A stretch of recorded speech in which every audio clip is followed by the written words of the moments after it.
What's good, YouTube? Slender Revolution X here. Coming to you guys with another video. I was shuffling around a new deck idea that I'm kind of throwing around, which is like, it's like a Gusto control deck. I've always been kind of fascinated with these guys. And it's kind of a deck that I've been building. I kind of put, I don't want to say I put Neos on the back burner, but in this format, it's going to be, Neos deck is going to struggle. And I'm getting close to where I want it to be, especially for this format. But my thing is, I tend to get bored with decks very easily, so I like to build one, have like kind of like a side deck, I want to say, just to kind of, you know, casually play with. So don't get me wrong, I'm not giving up on Neos. That I don't think that could ever happen. So it's just it's chilling there.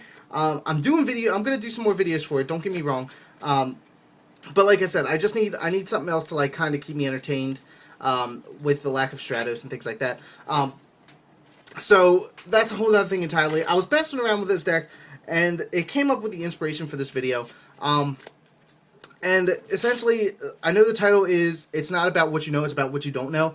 And what the whole video is going to be about today is side decking for this format. And the way that kind of ties into the title, you have to look at essentially the top tier decks. A lot of the decks you're going to see, I think, you're going to see a lot of Dragon Ruler Plants, I think, more than anything. Dragon Ruler Plants, I think, is kind of, you know, settled itself as the front runner in this format. But due to the aggressiveness of this past ban list, the September 1st ban list, we've seen a lot of decks kind of come out of the woodwork. And how that whole thing ties into the title is, you can side deck all you want for Dragon Ruler Plants, but if you're not able to side deck for things that you wouldn't expect to play, and that's how it got onto the fact of me playing Gustos, if you are unable to side against rogue decks, which you're going to see a higher percentage of rogue decks this format, I think, more than any other, due to the fact that they're bringing Blackwings back, which I think you're going to see a lot of just to the sheer popularity of Blackwings itself right now. It's a really like nostalgic deck, so you're going to see a lot of people playing that. You're going to see a lot of people tinkering with new ideas because of how aggressive this ban list was, and because of all the new cards coming out. There's a lot of things you can work with.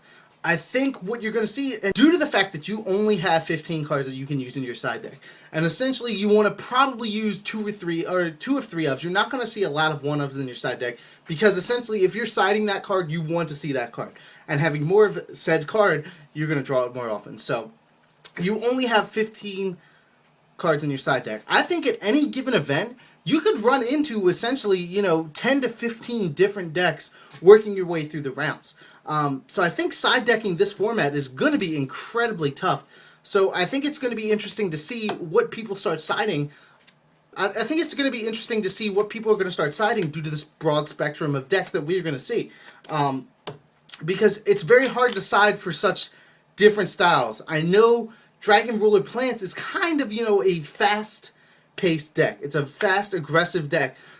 So you can side against that a few cards, but you have so many other different decks like on the control side of the spectrum, because you have your aggressive over here, which you side one way for, and then your control over here, which you have to side completely differently, and a lot of times the cards that you would side for this aren't even going to work for this. You know, so it's going to be tough to side deck this format, and I think that's something that people need to realize. The decks, yeah, you can be cut and dry as you want with your deck, but siding is going to be very difficult. So I just want to put that out to you guys. Be creative in what you side, because it could be the difference of you going, you know, X1, X2 from X3, X4. So I just want to put that thought in your mind. Get that off of my chest, because it's something that I've been wanting to tell people. Like I said, I've fallen in love with this format. I think it's very awesome. Dragons are more manageable. You see so many different decks. I think this is the way Yu-Gi-Oh! Is meant to be played. So I really like this format, and I just wanted to let you guys know that I think this is going to be your #1 obstacle this format, is siding. Siding for the rogue. Siding for the not always seen deck that is going to turn up some point in your regional match. And it may be down the road. It may be further down than you think. You may see a rock stun that's, you know, X1 in round 6, you know. So be prepared for this. Do your homework, you know, think about what you're going to see. Think about what you might see. Throw 1 or 2 cards in that side deck, 1 or 2 cards in that 15 that may work for 3 or 4 different decks that you may or may not see, but you want to be prepared for regardless. You don't want to be caught blindsided by this. So that is my message to you guys. If you like this video, please give it a thumbs up. It helps me out a lot. If you have anything to tell me, any interesting tech choices in your side deck, the side deck that you run, if you're completely against me, if you think that side decks disappointing are cut and dry, please let me know in the comment section below. Other than that, guys, as always, subscribe to join the revolution today. This is Slender Revolution X signing out, and I will see you guys next time. Take it easy.